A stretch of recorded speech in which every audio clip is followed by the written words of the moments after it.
করার, সঠিক সুন্দরভাবে শরীয়ত সম্মত সুন্নতের মাধ্যমে অনুসরণে করা সম্পন্ন করে দাও হে আল্লাহ। তুমি, আমার ক্ষমতা নেই।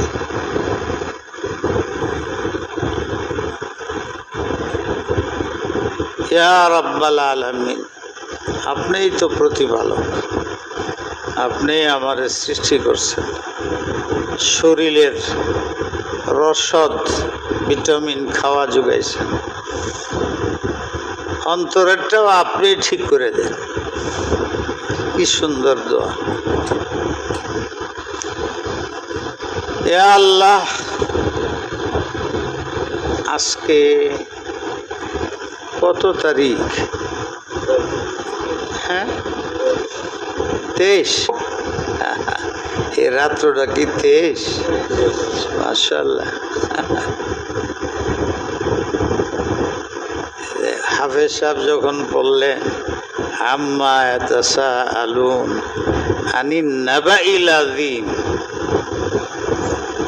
তখন আমার জেহেনের মধ্যে নামাজের মধ্যে আসছে। আমি স্পষ্ট বললাম যে আমার নামাজের মধ্যে জেহেনে আছে।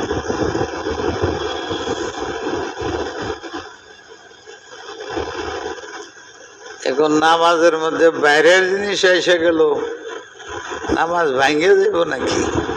নামাজ কমে যাব নাকি?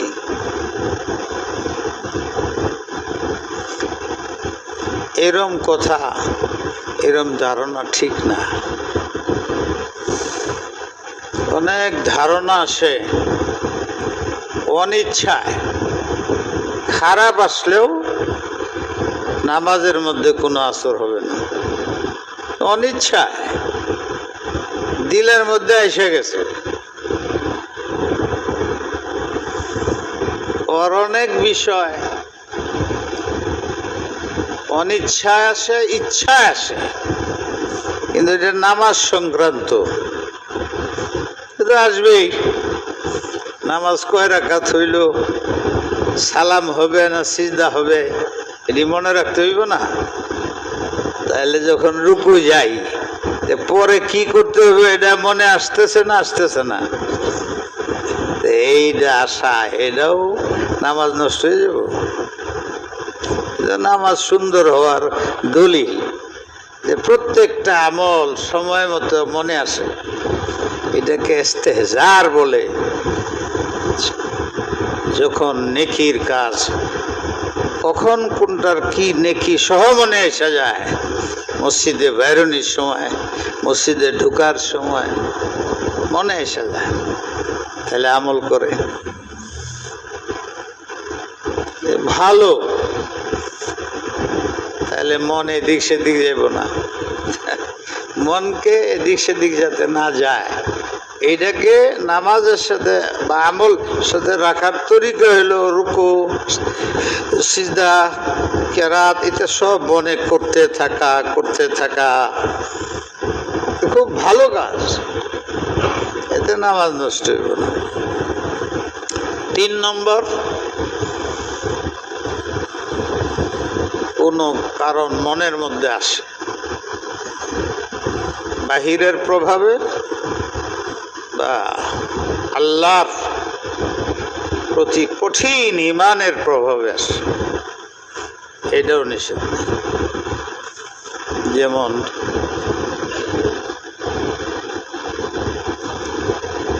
রসুল পাক সাল্লাল্লাহু আলাইহি ওয়াসাল্লাম ফজরের নামাজ শুরু করতেন লম্বা সূরার পড়ার একটা খেয়াল করতেন। ওনার পিছনে নবী একটার সাথে আর একটা লাগাই দিবেন না। সব চাইতো নবীর পিছনে নামাজ পড়ি। এখন যদি আল্লাহ রসুল দুনিয়ার থাকতো, তা আপনারা কি করতেন? আমার মনে কি চাইতো, এ ওয়াজ থইয়া ওনারা একটু দেখে আসি। গেছিলাম যে আসলাম, নইলে যতদিন ধাক্কায় বাইর না করে দেন। এখন তো আমি নিজে এসে বসছি, কি আপনাদের মন? তাও তো পাগল হয়ে থাকে, মদিনা একটা চক্কর দিয়ে আসি, মক্কা একটা চক্কর দিয়ে আসি, আসে না? রসুলে পাক ইচ্ছা করতে লম্বা নামাজ, ওনার পিছনে মহিলারাও নামাজ পড়তেন, এই জন্য ফজরের নামাজ অন্ধকার থাকতে পড়তেন উনি। এইটারে বুঝে নাই, আর একজনের সব ফজর অন্ধকারে পড়ছে, বুঝে নাই মহিলারা মসজিদে যায় নামাজ। চিনিসপত খাকিরা ব আলমে পা। তো নবী আলাইহিস সালাম নামাজ পড়তেন, তখন ওনার কানে আশেপাশের মহিলারা মসজিদে নামাজে আইছে, বাচ্চা বাসা শুয়ে রয়েছে, ঘুম পাড়ায় রেখে চলে আসছে, এর মধ্যে একটা উঠে গেছে, এন হেতু আম্মা আম্মা আম্মা আম্মা চিৎকার শুরু করছে। এখন যারা মক্কা মদিনা যায় বুঝতেই পারবেন না, এই যে বাইতুল্লাহ আছে এরপরে কিচ্ছুই ছিল না, এখানে দাঁড়ায় হুজুর নামাজ পড়তেন, সব মিলে 100-200 একদম শুরুতে। পরে যখন ফতে মক্কা হয়েছে তো আরেক তরিকা, লোক বাড়ছে, এই বাকি সবটা তো খোলা ছিল, তোয়াফের কিছু জায়গা আছে, এরপরে বাড়ি ঘর থাকা খাওয়াইতা, দোকান টোকান, এহরাম বিশাল বড় ছিলই না, যে মতাফের জায়গাটা এটাও অল্প, তাই একদম লাগা মহিলার বাড়িঘর যা বাড়ি টাড়ি আছে সব, এই যে মসজিদ, মসজিদের পাশে।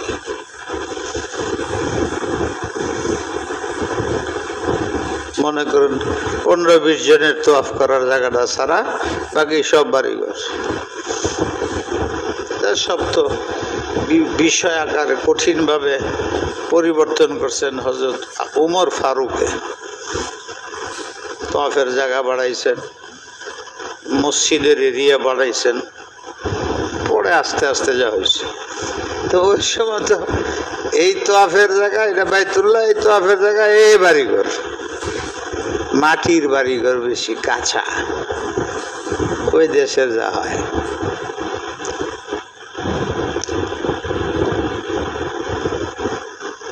হুজুরে শুনতেন বাচ্চা কাঁদতেছে, তখন হুজুর হাদিসে আছে ইচ্ছা করছিলাম লম্বা নামাজ পড়তে, এই মার যে মনে কি তুফান, যখন তার বাচ্চা চিৎকার দিছে আমি সেটা উপলব্ধি করতে পারি, তাই আমি নামাজ সংক্ষিপ্ত করে দিই।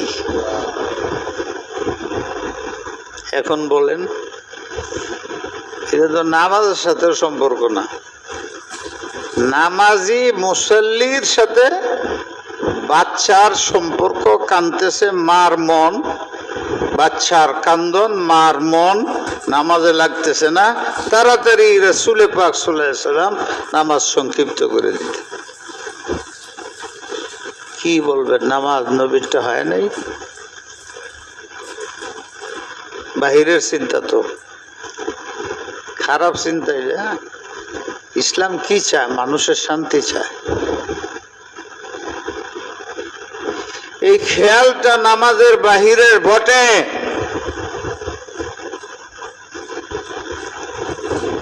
কিন্তু এই পাক পবিত্র মহিলা তার দিলের মধ্যে কি যে উতালা তেলা আসছে, নামাজ পড়া তার জন্য কঠিন। তো কঠিন হইলে নামাজ ছোট করে পড়ো, হাদিসে আছে না? জামাত বড় হইলে, ঈদের জামাত আসবে, ওইটার মধ্যে যদি ওয়াজিব তরক হয়ে যায়, সিজদা সহু নাই, এটি কি?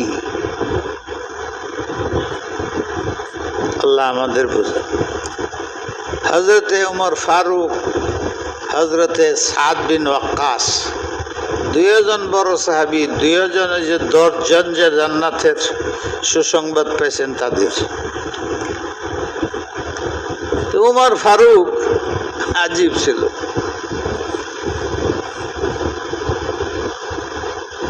কাফেরদের সাথে যুদ্ধ করতে হয়, এখন কোন দিকে যাবে? এইদিকে কাফেররা শত্রু করে তারা যুদ্ধের প্রস্তুতি নিছে, ওদিকে নিছে, ওদিকে নিছে, চতুর্দিকে তো শত্রু। তো ওনারে সেনাপতিরা জিগাইত, বলেন কোন দিকে যাব? আমি নামাজ পড়ে লই। ইদা হাজ্জাবাহু আমরুন বাদারা ইলাস সালাহ, কোনো কাজের প্রয়োজন দেখা দিলেই বা কঠিন হোক যাই হোক, হুজুরে আগে 2 রাকাত নামাজ পড়তে। আবু দাউদ শরীফের রেওয়ায়াত। আমরা এটা করিনি। করণীয় বর্জনীয়, বিশেষ করে যে ভয় ভয় লাগে কাজটার, আগে 2 রাকাত নামাজ পড়ো, সব পেরেশানি দূরে। হাজ্জাবাহু আমরুন বাদারা ইলাস সালাহ, তাড়াতাড়ি নামাজে দাঁড়ায় যেতে। নামাজ সুকুন আসে, নামাজে দিলে শান্তি আসে, আল্লাহ খুশি হন। তো উনি পরে একদিন বললেন যে তোমরা আমার জিগাও, আমি নামাজ পড়ি, কই নামাজ পড়ে লই কেন? কই বুঝো, ইন্নী উজাহিজু জাইশি ফিস সালাহ, কোন দিকে পাঠাইতে হইব এটা আমি নামাজ পড়ি আর নামাজের মধ্যে সিদ্ধান্ত নেই। যারা না বুঝে কয়লা উমর ফারুকের নামাজ গেছে, খাইছে। হাজী মুহাজিরে মক্কি রহমতুল্লাহ আলাইকে বলছেন একজনে যে হুজুর মুখে বলে উমর ফারুকের নামাজ এটা নাকেশ হয়ে গেছে। ওনারা জিজ্ঞাসা বলছে এটা সবচেয়ে পরিপূর্ণ নামাজ। খেরে জেহাদ কিসের জন্য হয়? মানুষকে আল্লাহ ভক্ত বানাই বলছে। আল্লাহ ভক্ত মানুষকে দ্বীনের কাজ করার সুযোগের জন্য। যে আল্লাহর প্রেমিক হয় সে যে অবস্থায় থাকে খালি আল্লাহর কথা মনে হয়।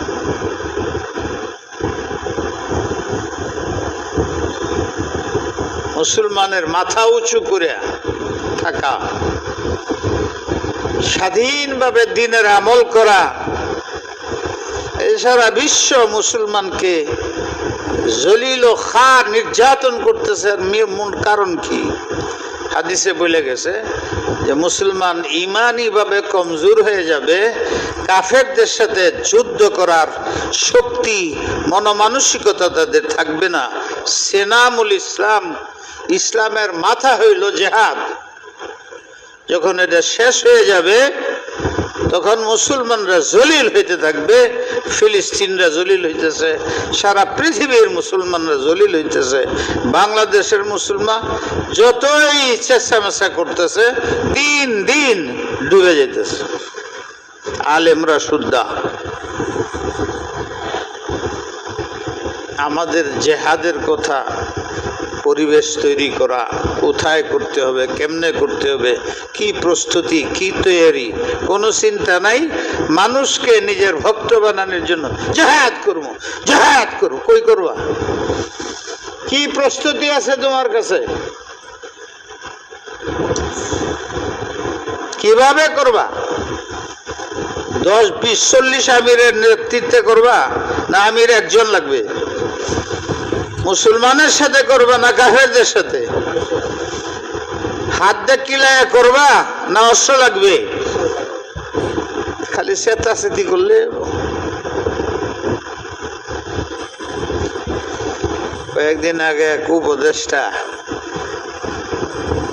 ভালো কথা বলছে, যদিও আলেমরা ভালোভাবে নেয় নাই। আমার কাছে এক দুজন আইসে, আজকে আইসে, কি বলছে, অনেক কথা বইলে পরে হ্যাঁ কেমনে জানি আমার নাম লইছে, যে মোল্লা মাহমুদ সাহেবের কাছে গেছিলাম, তো ওনারে বললাম এটা ইসলামী রাষ্ট্র কায়েমের সুন্দর সময় যেতেছে, পতন হয়েছে তখন ইসলামী রাষ্ট্র। আমি উপদেশে বেশি লম্বা কথা কেড়ে বলবো, তা আমি শুধু একটা কথা কই, হ্যাঁ এইটাই ওয়াজ বানায় বিরাট ওয়াজ করছে 2-3 দিন আগে। মোল্লা মাহমুদ সাহেবরে বলছিলাম এটা ভালো একটা সময়, ঐক্যবদ্ধভাবে ইসলাম। তো উনি তো কিছু বললেন না, খালি একটা কথা বললেন, কি, আমি অত বছর যাবৎ 45 বছর যাবৎ গুলশানে খতিব, সব কিছুই হয়েছে বাংলাদেশে, আর কিছুই হয় নাই গুলশান মসজিদে। হাজার হাজার মুসাল্লি, টেলিফোন নেই, বাজে না। মসজিদের বিরাট বড় এলাকা, 10-15-20 হাজার গাড়ি থাকে, তাহলে কিরম লোকেরা থাকে, সব কুটিপতিরা, প্রশাসন, আইজি, ডিআইজি, মন্ত্রী, প্রেসিডেন্ট, এরা সব থাকে। কিন্তু হাতে একটা টেলিফোন নেবে, এই অসভ্যতা তারা করে না, কেউ হুজুর না করছে। আর বাহিরে সব গেটে গেটে সব জায়গায় লাগানো আছে, কেউ এখানে ফটো উঠবে না। এই জায়গাটার মধ্যে এটা করা আছে, কিন্তু আমি যাত্রাবাড়ি মাছ খাই পারতেছি না। ঘরের ফকিরে ভিক্ষা পায় না। জানতো আপনারা, গুলশান জানেন না? প্রধানমন্ত্রী এলেও উপদেষ্টারা আয়ে খোঁজ নাই।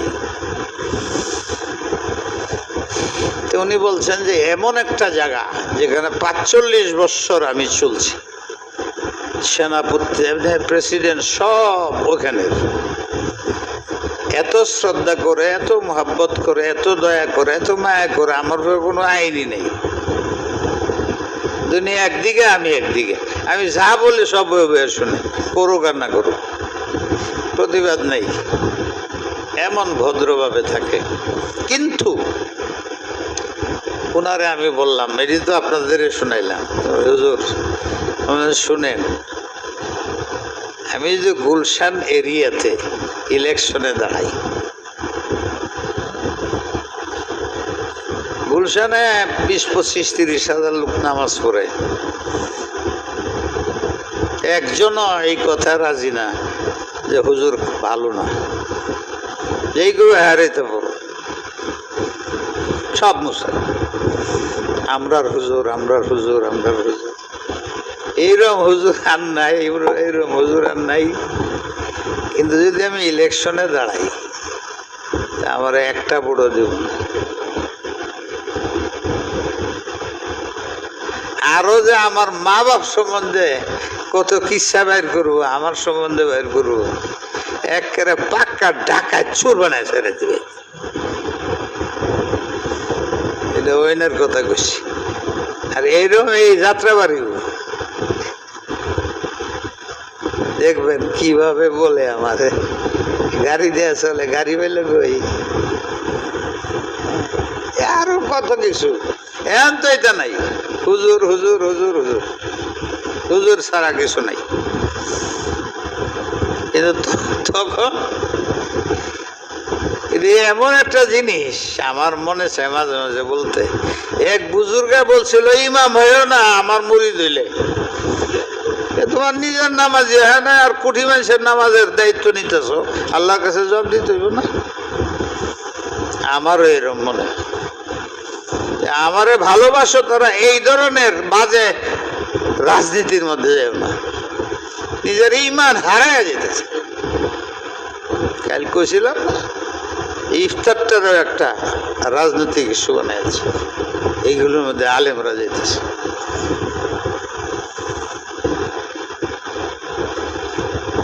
সব কথার মূল হইল এই। এরপরে হজরতে সাদ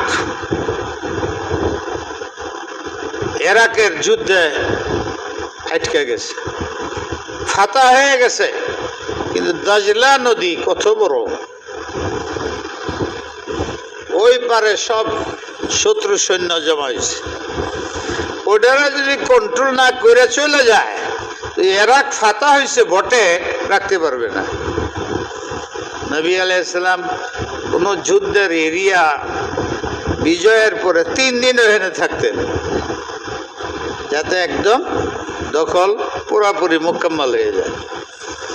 এখন এই ইরাকের মধ্যে উনি যুদ্ধ করছেন হযরত সাদ, 10 সাহাবীর একজন, সুসংবাদপ্রাপ্ত।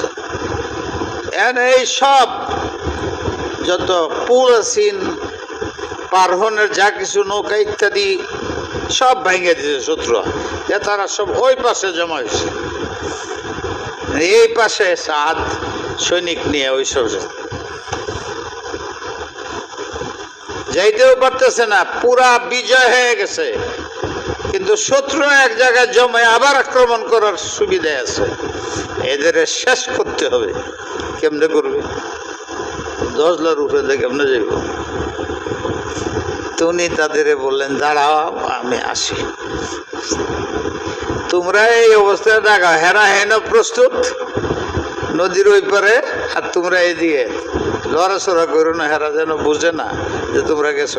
আমি আসতেছি, আমি আসতেছি, এদিকে যুদ্ধের ব্যাপার, শত্রু পলাইতেছে, এদের পিছা করা দরকার। এই যে আসতেছি কইছে আড়াই,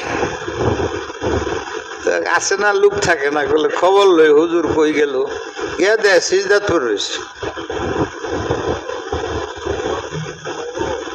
সিজদা। আমরা কেমনে কাফেরদের মোকাবেলা করুম? আমরা সেটা করি, সেটাই মানুষের সেটাই আমরা রোয়াজে সেটা লাভ দেয়, কাফেরদের ধ্বংস হোক, এই বদ্ধ শুরু হয়েছে। জজবা, পলিসি নেই। পলিসি সবচেয়ে বড় হইল সিজদায় পড়া। নিজের বাহাদুরিতে হবে না, নিজের অস্ত্রের প্রয়োজন পশ্চাতে হবে না। আমার নাসরু ইল্লা মিন ইনদিল্লাহ। উনি আইসা বললেন, বিসমিল্লাহ, যার উট আছে, উট, গরু আছে, যা আছে সব লইয়া বিসমিল্লাহ, নৌকা নাই, বিসমিল্লাহ, পানির উপর হাঁটো, আমি আগে আসছি। এই বলে উনি নৌকার মধ্যে উঠে, এই উটের উপরে উঠে গেছে, বিসমিল্লাহ করে পানির মধ্যে ঝাঁপ দিছেন। আর কর্মীগুলো কেমন? উনি হ্যাঁ হ্যাঁ এটা সম্ভব, এই সেই কিছু না, ওনার কমনের উপরে সব নেমে পড়ছে। মনে হইলো অন্য জায়গার চেয়ে ভালো শুকনা জায়গাতে পার হইতেছে। দেখা ওই পাশে যে দাঁড়াইছি, বিড়ালের জল ব্যাগটি বলাইছে, পুরা ইরাক দখল হয়ে গেছে, নদীর উপর দিয়ে চলে গেছে। আমিও যদি নদীর উপর দিয়ে বিসমিল্লাহ করে যাই, মরণ ছাড়া উপায় নাই, বাকি আল্লাহ জানে। তার দেখা দেখে আমিও ঝাঁপ দিলে, আল্লাহ তোর কেটে ঝাঁপ দিবার কইছে, তুই তো রমজান মাসের মধ্যে এক পারা কোরআন পড়স নাই, তাহাজ্জুদ তো পড়ো নাই, ইশরাক পড়ো নাই, আর বড় খবরের আয়াত জন আজকে পড়ছে। তখন আমার চিন্তা হইল, বড় খবর কি? অনেক তো বড় খবর। আম্মা ইয়াতাসাআলুনা আনিন নাবাইল আযীম, নামাজে খেলাইছে। আল্লাহ কয় বড় খবর এই আয়াতের শুরুতে, হে নবী, অচিরেই তোমাকে প্রশ্ন করা হবে, জিজ্ঞাসা করা হবে আনিন নাবাইল আযীম, পৃথিবীর সবচেয়ে বড় খবর। বড় কি হিসাবে? মারাত্মক হিসাবে, খুশির, আনন্দের, নাকি কঠোর আযাবের কুণ্ডা? দুইটাই তো মারাত্মক খবর। কোন খবর? আম্মা ইয়াতাসাআলুন আনিন নাবাইল আযীম, সংবাদ। এই আয়াতটা পড়ছে, বিরাট খবর। পুরো আয়াতটা পড়লে, এর পরের আয়াতটা পড়লে, পরের সূরা, তাইলে এটার অর্থ দাঁড়ায় ভয়াবহ খবর, কঠিন খবর। সেটা কি? কিয়ামত নিকটতম। কিয়ামত নিকটতম।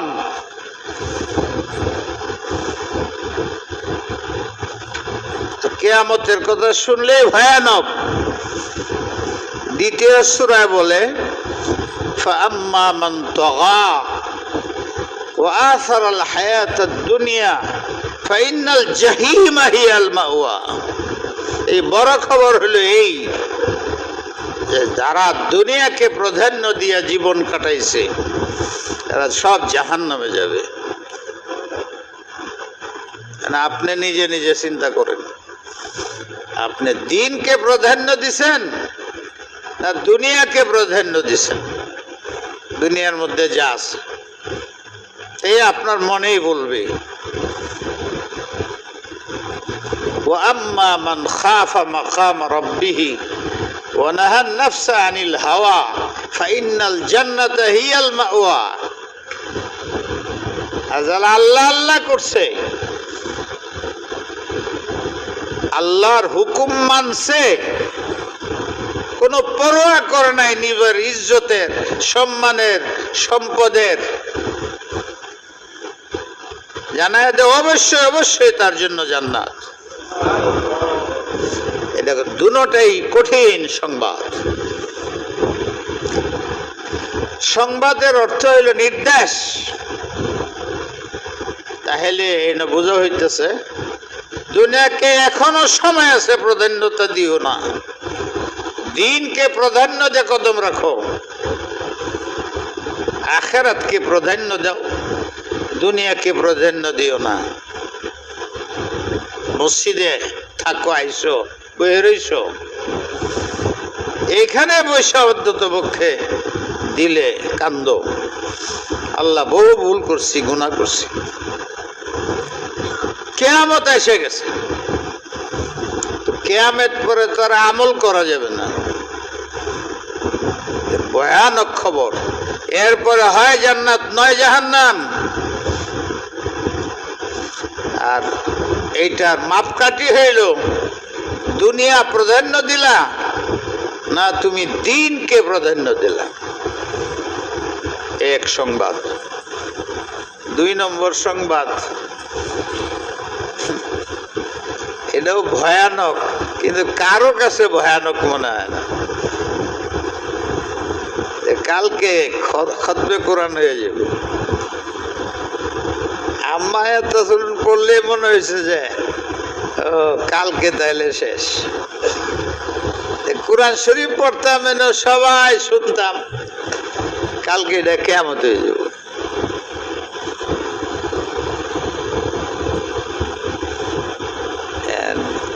এখানে কি করবেন? অনেকের মনের মধ্যে কান্দন আসতেছে, দুঃখ লাগতেছে, আর অনেক মনে করতেছে কালকে শেষ, বাস ফ্রি হয়ে গেলাম। কি করবেন আপনি? বিশ্বকাত তারাবি সুন্নতে মুআক্কাদা, নফসে তারাবি সুন্নতে মুআক্কাদা। এরপরে 2 নম্বর সুন্নত এক পুরা কোরআন একবার শোনা। তো এটা তো হয়ে যাবে কালকে শেষ। তখন ঢিল হয়ে যাই যদি আমি, বাকি সুন্নতে মুআক্কাদা তারাবি রয়েছে না, ঢিল হয়ে গেলাম, বাসাত বেয়ে বেরোলাম।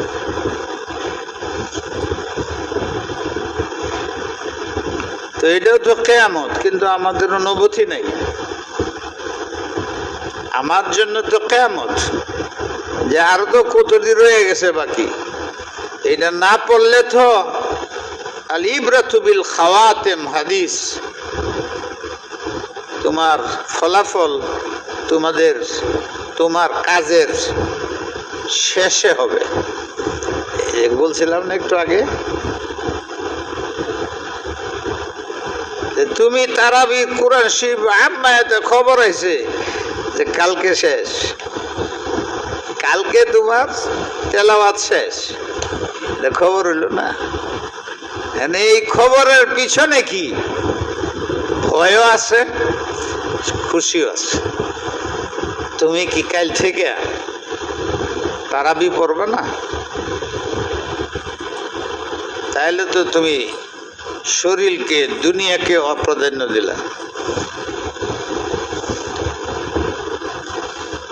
উজরে মাখুল না থাকলে আম্মায়াত চালু না, আমার মনে আইলো এইটাও খবর যে আগামীকাল থেকে তারাবির তেলাওয়াত লাস্ট শেষ হবে।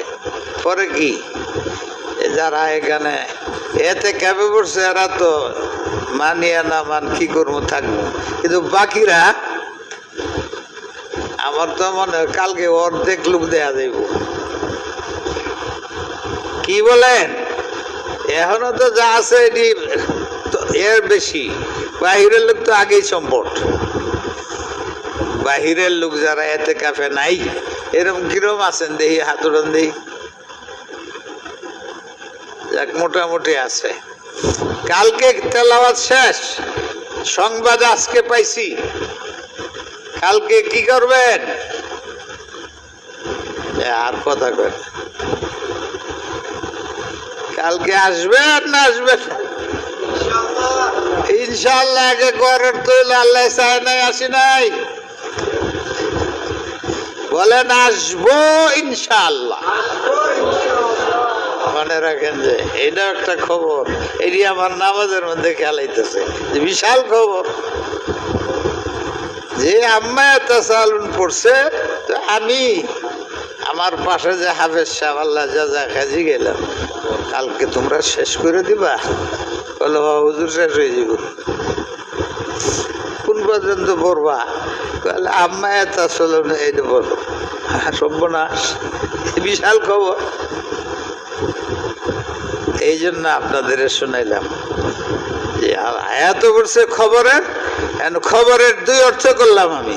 কে জানি হুজুর খালি বানায় বানায় কথা কয়, বানাইলেও তো মিল আছে। তো এমন আল্লাহওয়ালা দুনিয়াতে আছে যে আজকে আম্মায়াত তাসালুন শুনছে, তো কাল থেকে তারাবিতে যারা আসবে না এদের জন্য কিয়ামত শুরু হয়েছে। ভয়ানক না? তোমার শেষ খারাপ হয়ে গেল, ছেড়ে দিলা। এই মসজিদে আসা জরুরি, কিন্তু অন্য মসজিদে হোক, যেখানেই হোক, জামাতেই বাকিটা পড়ো, না হইলে সর্বনাশ। বুঝা গেল তোমার মনের মধ্যে চাপে পড়ে করছো, মোহাব্বতে করো নাই। এলো 2 নম্বর খবর। 3 নম্বর খবর আমি জিজ্ঞেস করে নিলাম যে আজকে রাত্রিটা রমজানের কত নম্বর রাত্রি? আপনারা বললেন 23। এই তো সর্বনাশ, সর্বনাশ। রমজান মাসের প্রথম 10, দ্বিতীয় 10, তৃতীয় 10-এ সবচেয়ে বড় নিয়ামত লাইলাতুল কদর। 21 তারিখে গেছে গা, খবরই জানি না, আমার নিজেরই মনে নেই। বাসায় ছিলাম, তারা দেখি যে অন্য লাইভ, তোমরা এরকম করে গেল আজকে লাইলাতুল কদর। আমি বলে আরে এমন না ভুলা মানুষ আমি। 21 তারিখ লাইলাতুল কদরের সম্ভাবনা চলে গেছে। আজকে 23 হইলে রসুল পাক সাল্লাল্লাহু আলাইহি ওয়াসাল্লাম বলছেন প্রথম দশকের সম্ভাবনা, 9 দ্বিতীয় দশকের সম্ভাবনা, 9 তৃতীয়, আর তৃতীয়ের মধ্যে গুরুত্বপূর্ণ হইল বেজোর রাত্রিগুলো। এই বলছেন বেজোর রাত্রের একটা হলো 21 গেছে গা, 22, আজকে 23, আজকে সম্ভাবনা 24, 25, আর একটা বড় সম্ভাবনা ইমাম শাফি বলেন 25, 26, 27 বড় সম্ভাবনা। হযরত ইবনে আব্বাস বলছেন এইটাই 28, 29 এটা সবচেয়ে বেশি সম্ভাবনা। 29 তারিখে মসজিদ খালি।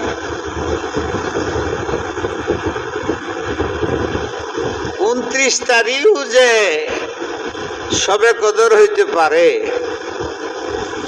এই দেশের মানুষের কোনোদিন মনেই আসে না, 21-এও মনে আসে না। আলেমদের অনেকের মনে আসে, 27 হইলে না হইলে এটাই আমরা ঠিক করে বলছি।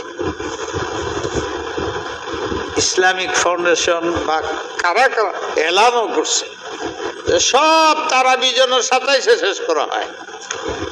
কেন কেন?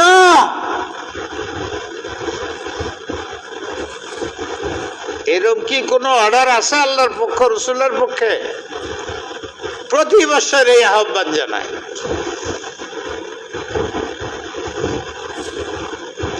আর কিছু বলতে চাই না। কিভাবে আমাদের ভিতরে বেদাত আছে, কিভাবে ইফতারের মধ্যে বেদাত আইতেছে।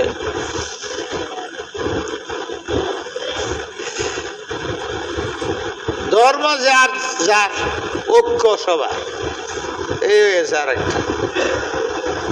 বিধর্মের সাথেও ঐক্য করতে আপত্তি নেই, রাজনীতির ক্ষেত্রে নবী বিরোধীদের সাথেও করতে আপত্তি নাই ইসলাম কায়েম করার জন্য।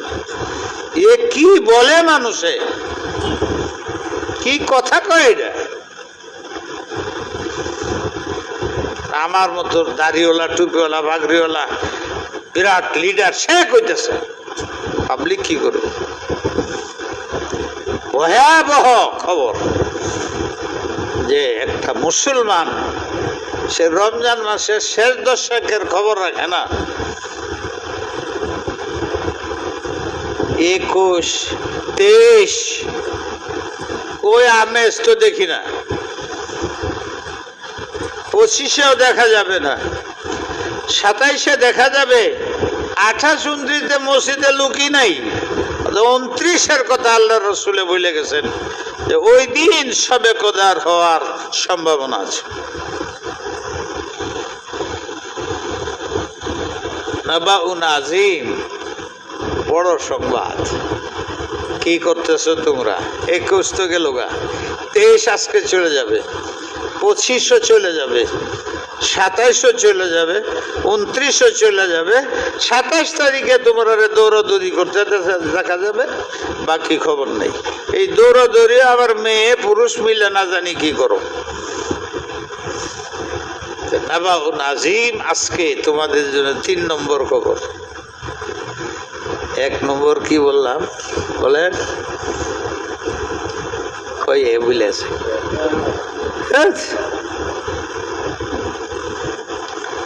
হ্যাঁ, 1 নম্বর খবর, দিনকে প্রাধান্য।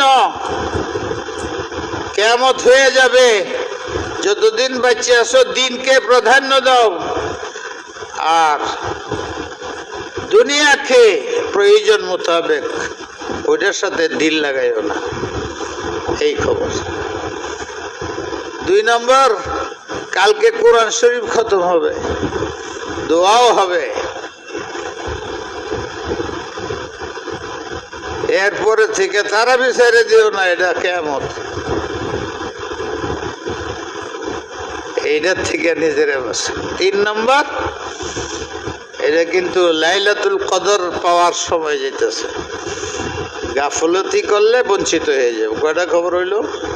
3টা খবর। 4 নম্বর খবর দেই, এইসব করার জন্য উদ্দেশ্য নিজের জীবনের সফলতা, কি চাই আমরা? কি চাই? দুনিয়ার সফলতা, আখিরাতের সফলতা। এইটা কার হাতে?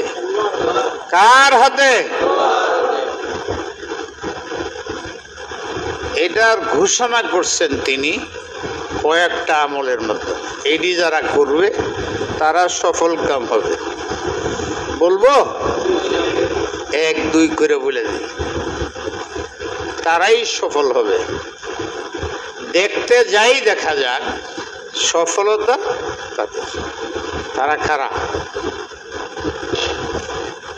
আল মুমিনুনা ওয়াল মুমিনাতু বা'দুহুম আউলিয়াউ বা'দ।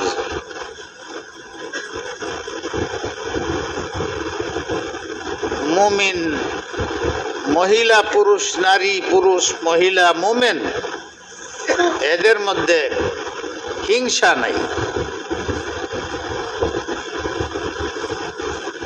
দিলের মধ্যে বক্রতা নাই, একজন আরেকজনের রুহামা, ভালো চায়, কল্যাণ চায়, মঙ্গল চায়। সে মেথর হোক, বাদশাহ হোক, ধনী হোক, গরিব হোক, কালা হোক, সাদা হোক, পার্থক্য করে না। হিংসা তার দিলে নাই। এলো মোমেন, মানে 1 নম্বর। একজন মোমেন আরেকজন মোমেন কা জাসাদিন ওয়াহিদিন কা বুনিয়ানিন ওয়াহিদিন। দিলের মধ্যে হিংসা নাই, মুনাফিকি নাই, চালাকি চতুরি নাই, কারো ক্ষতি করা নাই, অকল্যাণ করা নাই। এই মুমিন একজন আরেকজনের বন্ধু। এই মুমিন এইরকম ঈমানওয়ালা। 2 নম্বর, ইয়ামুরুনা বিল মারুফ ওয়া ইয়ানহাউনা আনিল মুনকার। তারা জীবনের নিশা বানাইছে। এইখানে 1 মাস এতেকাফের মাধ্যমে, ইসলাহি মজলিসের মাধ্যমে, নামাজ পড়ার পরে কতক্ষণ বইয়ে থেকে ওয়াজ শোনার মাধ্যমে বুঝছে যে আমার নবীর আসল কাজ কি, উনি কি করছেন দুনিয়াতে আইসা। মুসলমান তো ছিল না, এখন পৃথিবীতে 300-400 কোটি মুসলমান। এই ধারাবাহিকতা তো নবীর থেকে। কিভাবে হয়েছে? মাদ্রাসাও ছিল না এরকম। দাওয়াতের মাধ্যমে। ওই মোমেন যে আছে হেন থেকে শিক্ষা নেই, আমি আর যাই করি দাওয়াত আমার শক্তি অনুযায়ী দাওয়াত চালিয়ে যাব। দাওয়াতের শর্ত কি? হুজুরের কাছ থেকে শিখে নেব। আল হিকমাতু ওয়াল মাউইযা ওয়াজাদিলহুম বিল্লাতী হিয়া আহসান। চামার মনে করে দাওয়াত দিলে হবে না। নিজেরে চামার, যারে দাওয়াত দিতেছ তারে হাকিম মনে করো, প্রিয়, আল্লাহর কবুল। কোনো কারণে নামাজ পড়ে না, অন্য দিক দিয়ে ভালো আছে, তোমার চেয়ে ভালো, তোমার ভালাইয়ের জন্য তারে তুমি দাওয়াত দাও। তোমার ভালাই মানে আল্লাহ বলছে দাওয়াত দিতে, আমি দিতেছি। আর আমি দাওয়াত দিলে সে মানলে তাইলে তার সব আমি পাবো, না মানলে দাওয়াত দিছে এটার সব, মানলো না দুঃখের সব। তোমার কিছু আসে যায় না। আর দাওয়াত দিলে তোমারও আমল করার মনোমানসিকতার সৃষ্টি হবে। আমি মানুষের দাওয়াত দিই, নিজে আমল করি না, তার চাপ করবে। তাই আর কিছু করো না করো, কুল্লুকুম রাইন কুল্লুকুম মাসউলুন বি আলা রায়াতিহি, এটা বলে নাই যে আলেম হইতে হইব। প্রত্যেক মুসলিম আল্লাহর কাছে জবাবদেহি করতে হবে যে তুমি তোমার সন্তানদের তোমার শক্তি অনুযায়ী তাদের আল্লাহ প্রতি আকৃষ্ট দাওয়াত করেছিলে কিনা, তৌহিদের প্রতি দাওয়াত করছিলে কিনা। কুল্লুকুম রাইন কুল্লুকুম মাসউলুন। তাই আজকে আপনার সিদ্ধান্ত নিতে হবে যে আমি একজন ভালো দায়ী হব। 3, ওয়ানহাউনা আনিল মুনকার, ওইটারই অঙ্গ। যারা গুনাহ করে, নেকি করে, তাদের আরো নেকি করার সাব্বাস। অপরাধ করে তাদের মহাব্বতের সাথে, দরদের সাথে, হিংসা বা তারে ঘৃণা করে, হ্যাঁ প্রতিপন্ন করে, দরদের সাথে তোমার সন্তানরে পুলিশ যখন পিটায় জেলে নিতে থাকে, কিরম কাকুতি মিনতি করো তার সাথে। একটা মুসলমান নামাজ পড়ে না, রোজা রাখে না, মুসলমানি কায়দা লেবাস পরে না, দাড়ি কাটে, সে যেই হোক, তোমার সন্তান, তোমার পরিবার, তোমার আত্মীয়, তোমার লেবার, তোমার অফিসার, তুমি তার শক্তি অনুযায়ী তাদেরকে দিনের দাওয়াত দাও। আর অপরাধ করে অপরাধকে না করার দাওয়াত দাও। কয়টা হইল? গোনেন, আমার তো মন থাকতেছে। মুমিনুন ওয়াল মুমিনাত, মুসলমানের খায়ের খাহ।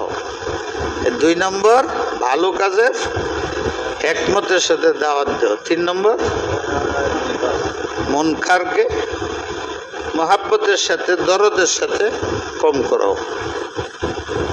4 নম্বর, ওয়া আকিমুস সালাহ, নামাজ কায়েম করা। 5 নম্বর, ওয়া আতুজ যাকাত, যাকাত দে। কয়টা হইল? কয়টা গোনেন না কে? আর কত বলবো? একটা আসল, ইউতিউন আল্লাহ ওয়ার রাসূল। মোট কথা, আল্লাহকে, আল্লাহর রাসূলকে মেনে চলবা, তার হুকুম মেনে চলবা।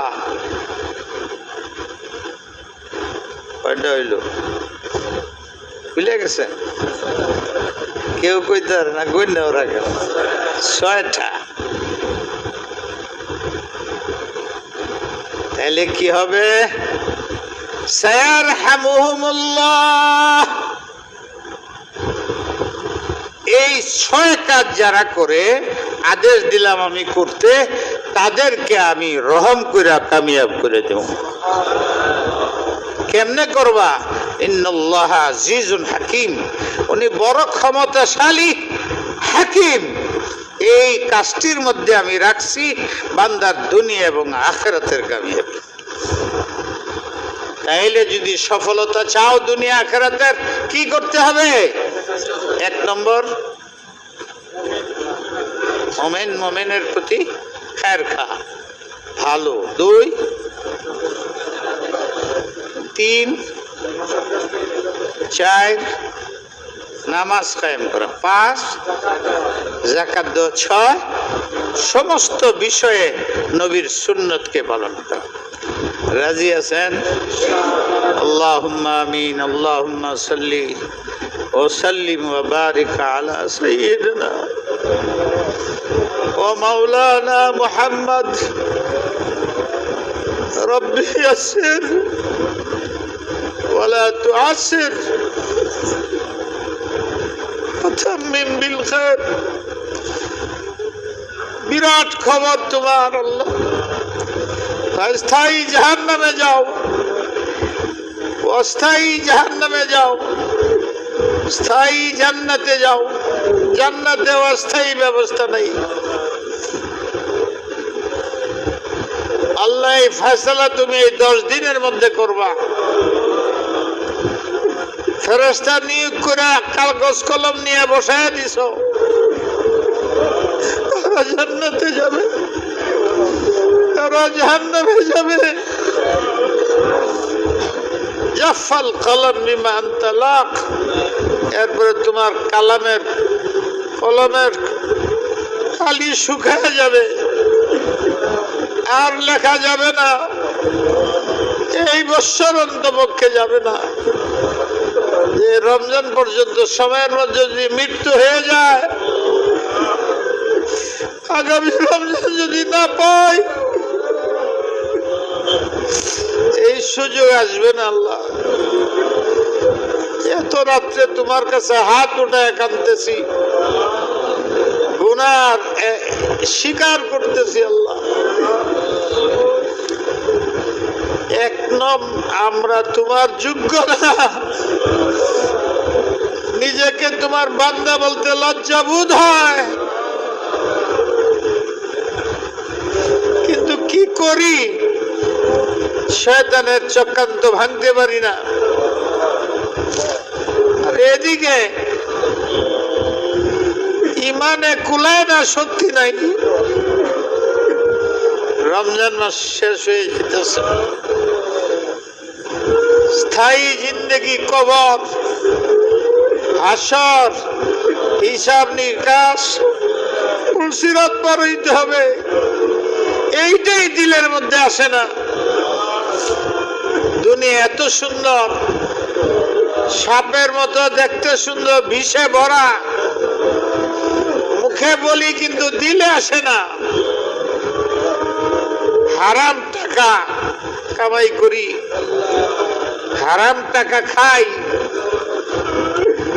আল্লাহ, এখন মানুষে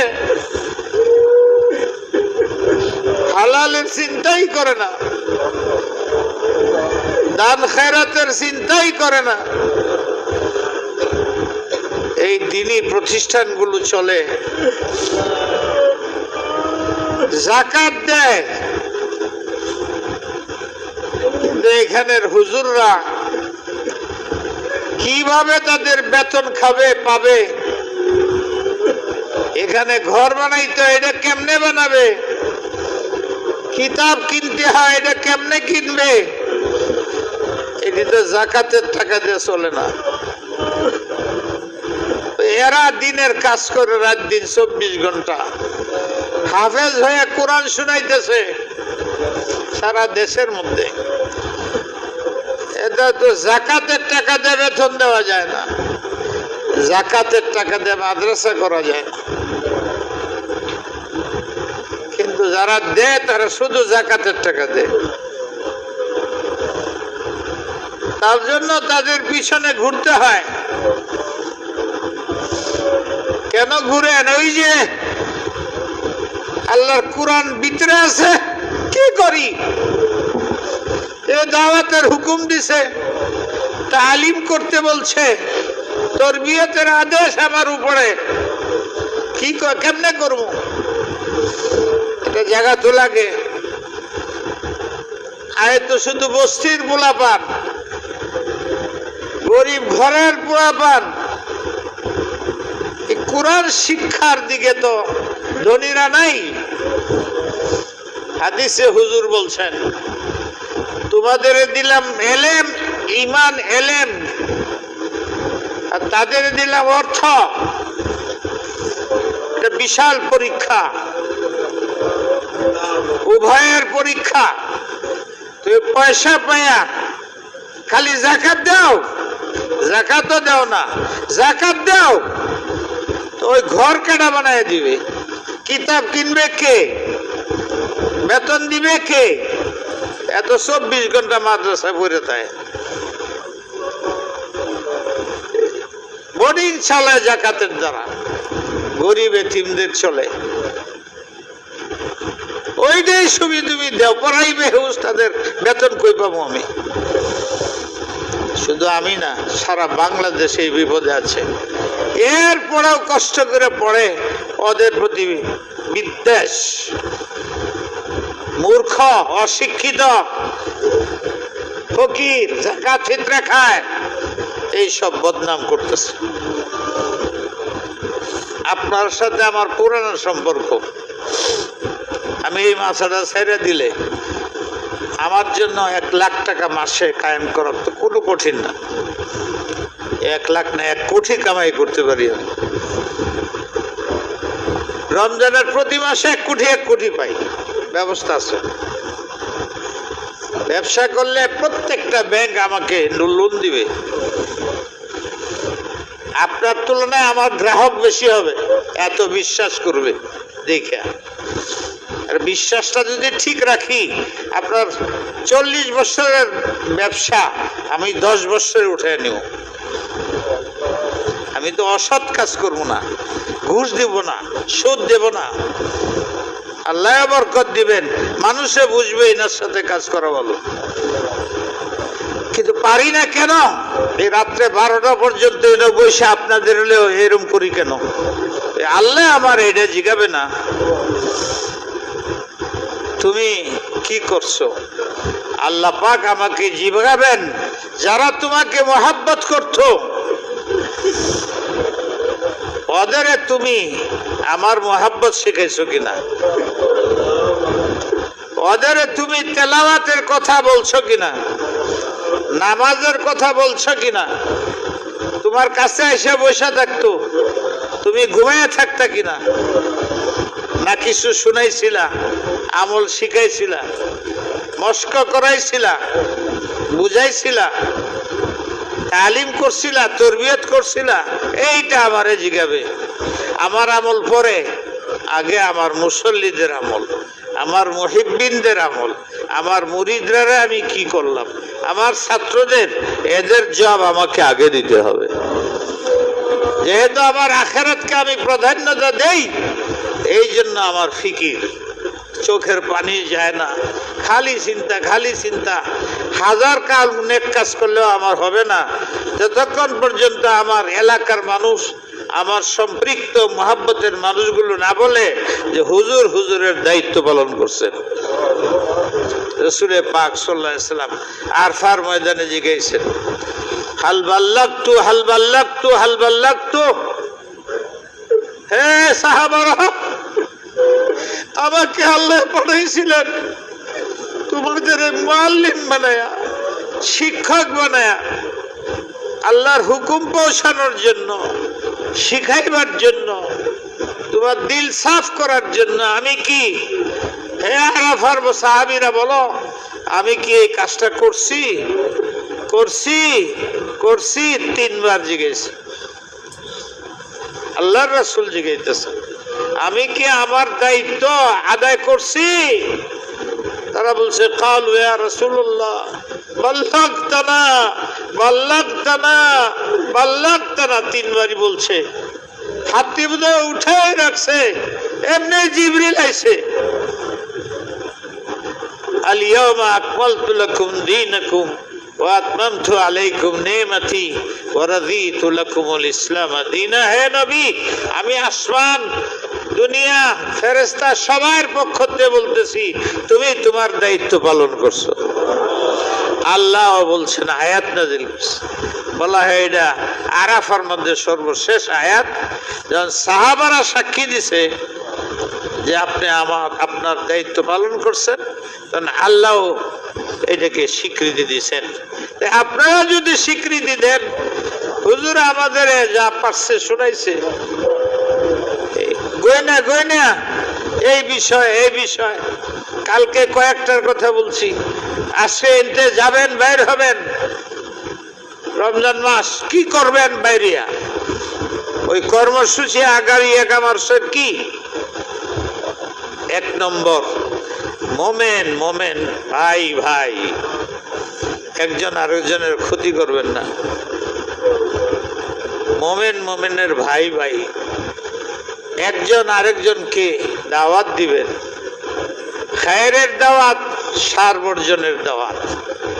নামাজ কায়েম করবেন, সুন্নাত মোতাবেক নামাজ পড়বেন, গরিবের লক্ষ্যে হোক আল্লাহর হুকুম পালনের অর্থে যাকাত দিবেন, দান খেরাত করবেন।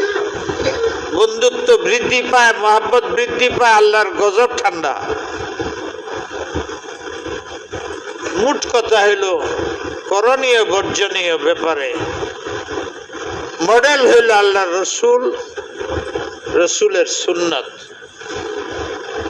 হাদিসের নামে, সুন্নতের নামে, আল্লাহর হুকুম আহকাম কোরআনের নামে, সাহাবায়ে কেরাম, উলিল আমরে মিনকুম আতিউল্লাহ ওয়া আতিউর রাসূলা ওয়া উলিল আমরে মিনকুম, তোমাদের মধ্যে যারা ফকিহ তাদেরই মানবা, সাহাবাদেরই মানবা।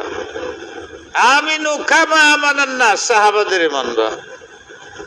এক কোরআন আল্লাহ, হাদিস নবী, সাহাবায়ে কেরাম আমিনু কামা আমানান নাস, উলুল আমর আইম্মায়ে মুজতাহিদিন চার, এরপরে উলামায়ে কেরাম ওয়ারাসাতুল আম্বিয়া, এই তাদের নিগরানিতে জীবন পরিচালনা করবা। আল্লাহ আমাদের তৌফিক দাও। আজকে লাইলাতুল কদর আমাদের দান করো, আমল করার তৌফিক দাও। ঘরে বাইরে বিভিন্ন জায়গায় ইয়া আল্লাহ আমাদের সন্তানদেরকে লাইনে রাখো, বিবিদের হক আদায় করো, স্ত্রীরা হক আর স্বামীর আদায় করো, সন্তানরা বাপের হক, বাপ সন্তানরার হক, মোমেন মোমেনা হইয়া সব দিল সাফ করো। ইয়া আল্লাহ আমাদের দোয়া কবুল করো। মাত্র আর কয়েকটা দিন আছে, এর মধ্যে সব ফয়সালা হয়ে যাবে। আল্লাহ আখিরাতের জন্য তৈরি করার কিছু দাও, তোমার ভয় ঢুকায় দাও, তোমার মুহাব্বত ঢুকায় দাও, নবীর মুহাব্বত ঢুকায় দাও, সাহাবীদের মুহাব্বত ঢুকায় দাও, সুন্নতের আমল করার তৌফিক দাও। আমা তৌফিক ইল্লা বিল্লাহ। সুস্থতা দান করো জাহিরি বাতিনি, অভাব অপরেশানি দূর করে দাও ইয়া আল্লাহ। ইয়া আল্লাহ দ্বীনি মাদারিসের হেফাজত করো, দ্বীনি মাসাজিদের হেফাজত করো, উলামাদের হেফাজত করো জাহের ও বাতেন, ছাত্রদের জাহের ও বাতেন, সমস্ত হাফেজদেরকে জাযায়ে খায়ের দাও, সমস্ত তারাবি পড়নেওয়ালাকে জাযায়ে খায়ের দাও। আমাদের দেশের জন্য খায়েরের ফয়সালা করো, দেশের প্রশাসককে দিনের লাইনে চালাও ইয়া আল্লাহ, শত্রুদেরকে দমন করে দাও। ইয়া হাইয়্যু ইয়া কাইয়্যুম বিরহমাতিকা নাস্তাগীস, সুবহানাল্লাহি ওয়া বিহামদিহি, সুবহানাল্লাহিল আযীম, বিরহমাতিকা।